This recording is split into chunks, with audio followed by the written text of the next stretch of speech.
देखिए, सांसद जी ने अल्पसंख्यकों को लेकर जो आज बयान दिया है कि अल्पसंख्यक समाज यहाँ से फिर पाकिस्तान चला जाए, कांग्रेस ने इनको रोक लिया था।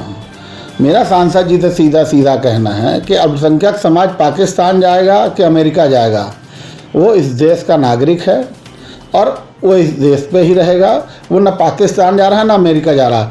लेकिन आपका ये जो बयान है, पहले तो भारतीय जनता पार्टी के अंदर जितने अल्पसंख्यक हैं, जो आपने अल्पसंख्यक मोर्चा बना रखा है, पहले तो उनको बाहर का रास्ता दिखाइए अपने दल के अंदर, फिर आप सनातन की बात कीजिए, फिर आप हिंदुत्व की बात कीजिए। आप अपने दल के अंदर अल्पसंख्यक समाज को पद देते हो, उनकी आवभगत करते हो, और फिर माइक में आप भाषण किस तरह का दे रहे हो?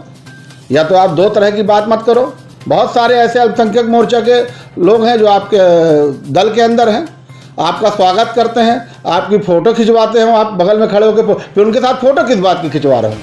अगर आपको इतना ही अल्पसंख्यक से घृणा है, आपको इतनी ही अल्पसंख्यक को लेके बहुत ज़्यादा सनातनी हिंदू दिख रहे हैं, तो आप उनके साथ खड़े किस बात के लिए हो रहे हैं? उनको तो भारतीय जनता पार्टी के रीवा के कार्यालय के अंदर पाबंदी लगाइए, उनको पार्टी से बाहर का रास्ता दिखाइए, फिर आप बात कीजिए सनातन और हिंदुत्व की।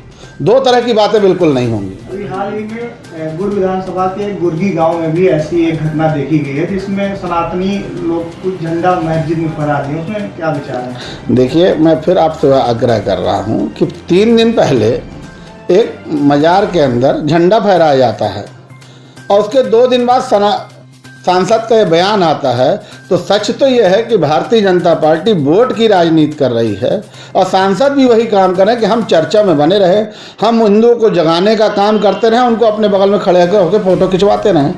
2 दिन पहले जब ये घटना हुई तो आज बयान देने की उनको ज़रूरत नहीं है। रीवा शहर है, रीवा शहर गंगा यमुनी सरस्वती का शहर है। एक तरफ आप ये बोल रहे हैं बीहर निकल रही है, उसको आप बीहर माँ की बात करते हैं, सोन की आप बात कर रहे हैं, गंगा माँ की बात करते हैं, नर्मदा की माई की बात कर रहे हैं। तो जो हमारा रीवा रहा है पिछले आज़ादी से पहले और आज़ादी के बाद, यहाँ पे सबको जोड़ के चलने की व्यवस्था रही है। राजाओं का भी समय रहा तो सबको जोड़ के सबको लेके चलने की व्यवस्था रही। ये व्यवस्था जो बिगड़ी है, इस व्यवस्था के लिए अगर कोई जिम्मेदार है और जो बिगड़ रही है इसके लिए अगर कोई जिम्मेदार है, भारतीय जनता पार्टी के जनार्दन जैसे लोग जिम्मेदार हैं जो इस तरह की दो मुही बात करते हैं।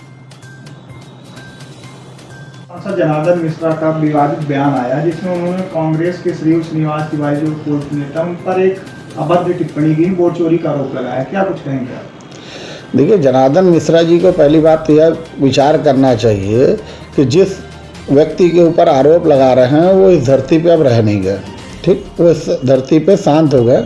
और ये सनातन धर्म भी कहता है कि जो व्यक्ति शांत हो गया है, जिसकी आत्मा शरीर देह त्याग चुकी है, उस व्यक्ति के बारे में कोई बात इधर से ना उधर से आनी चाहिए।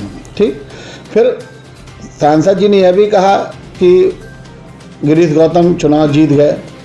तो पिछले 25 सालों पे भारतीय जनता पार्टी की सरकार है, तो अब जो आरोप लग रहा है उस समय जो आरोप लगा, आरोप सिद्ध तो हुआ। इसी कारण कहीं ना कहीं कांग्रेस कमज़ोर हुई और कांग्रेस को चुनाव रीवा जिले से चुनाव हार का सामना करना पड़ा।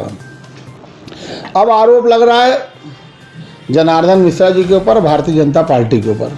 तो उस आरोप का जवाब देना चाहिए, ना कि जो व्यक्ति इस धरती पे नहीं है, शांत हो गया है। तो सनातन धर्म में चाहे वो व्यक्ति मनुष्य हो, चाहे वो संत हो, चाहे वो कोई भी व्यक्ति हो, अगर वो इस धरती पे नहीं रह गया तो उसके बारे में टिप्पणी करके अपने आप को ऊंचा नहीं उठाया जा सकता। और ये बार बार बोल किसको रहे हैं जनार्दन मिश्रा? ये बार बार, इससे पहले भी उन्होंने कहा कि पुलिस लूट करती थी, पुलिस ये करती थी।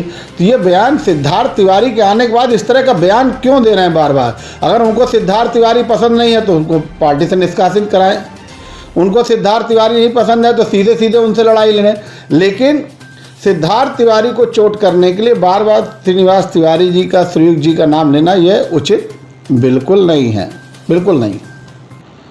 सिद्धार्थ तिवारी जी का एक बयान भी आया था कि हमसे अगर कोई व्यक्तिगत विवाद है तो हमसे डायरेक्ट आके सांसद जी बोलें, यूँ हमारे दादाजी को राजनीति में न घसेलें। इस प्रकार ये सिद्धार्थ तिवारी ने जो बयान दिया है तो उसका बयान का उत्तर भी सिद्धार्थ तिवारी जी देंगे। लेकिन यह मैं कह सकता हूं कि भारतीय जनता पार्टी के अंदर सब कुछ ठीक नहीं चल रहा, चाहे वो राजेंद्र शुक्ला जी का सिद्धार्थ का संबंध हो, चाहे वो केपी त्रिपाठी का सिद्धार्थ का संबंध हो, ये भारतीय जनता पार्टी के जो शहर के अंदर, चाहे अभी आपने देखा जनपद के अंदर दिव्यराज जी को आगे आना पड़ा, तो भारतीय जनता पार्टी के अंदर सब कुछ अच्छा नहीं चल रहा है, ये सामने दिख रहा है आपके।